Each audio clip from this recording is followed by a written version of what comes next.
ये इसलिए हो रहा है क्योंकि भारतीय जनता पार्टी की कम्युनल पॉलिटिक्स का खात्मा हो रहा है। लोग बेरोजगारी पे सवाल पूछ रहे हैं, लोग महंगाई पे सवाल पूछ रहे हैं, लोग इन्वेस्टमेंट पे जानना चाहते हैं, किसान की आय दोगुनी नहीं हुई है। तो उनके पास वही कम्युनल रास्ता बचा है, नफरत का रास्ता बचा है। इसीलिए जानबूझ करके प्रोपोगेंडा भी यही करते हैं वो, और लोगों को गुमराह भी यही करते हैं। जो नैनीताल में हो रहा है वो इस सोच की वजह से हो रहा है, जहाँ यहां से सवाल आया था। हिटलर के जमाने में केवल एक प्रोपोगेंडा अधिकारी होता था, मिनिस्टर। ये तो सरकार पूरा झूठा प्रोपोगेंडा करती है, पूरा का पूरा।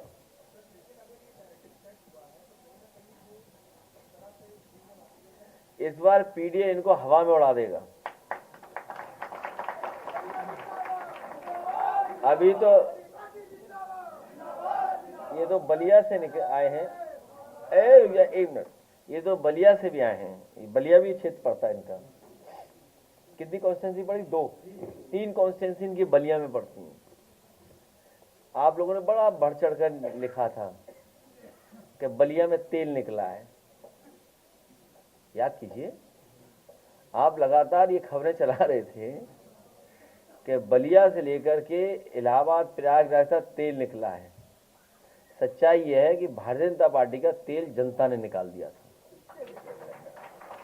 हमारे रमाशंकर राजभर जी, राजीव राय जी और सनातन पांडे तीनों लोकसभा में पहुंच गए। चली जाती है 27 में सरकार चली जाएगी। ये जो प्राइवेटाइजेशन कर रहे हैं, कितना समझाएं आपको। एक भी बिजली का कारखाना नहीं लगाया इन्होंने। कोई बिजली का कारखाना लगाओ तो बताइए। आप लोग भी जाते होंगे उनकी प्रेस कॉन्फ्रेंस में, उनसे पूछा करिए आप कि भाई कोयले से बिजली बनाने वाला कोई कारखाना दिल्ली से आपने मेहनत करके लगवाया कि नहीं लगवाया? एक भी बड़ा कारखाना नहीं लगवाया। जो आज उत्तर प्रदेश में बिजली बन रही है, सबसे ज्यादा देन उत्तर प्रदेश की बिजली बनाने में समाजवादियों की है। सबसे ज्यादा सबस्टेशन बनाए, सबसे बड़ी ट्रांसमिशन लाइनें बनाई। ये रख रखाव भी नहीं कर पाए। जो एक योजना दिल्ली सरकार की थी, सबसे पहले उत्तर प्रदेश उसमें शामिल हुआ, और उसका परिणाम ये हुआ कि जो आपकी कंपनीज थी बिजली विभाग की, वो कंपनीज का घाटा कम किया और सरकार ने बियर किया। सरकार ने अपने बजट से पैसा दिया कंपनियों के फाइनेंशियल उसको ठीक करने के लिए, और ये सरकार आई, पूरा विभाग खा गई, लोग घाटे में पहुंच गया। तो ये छड्डी नहीं और क्या करेंगे, बेचेंगे नहीं तो और क्या करेंगे। ये प्राइवेटाइजेशन जानबूझ कर रहे हैं, और आने वाले समय में जातीय जनगणना के बाद ये बात उठेगी कि प्राइवेट संस्थाओं में भी आरक्षण होना चाहिए। इसलिए हमें आपको सावधान भी रहना पड़ेगा।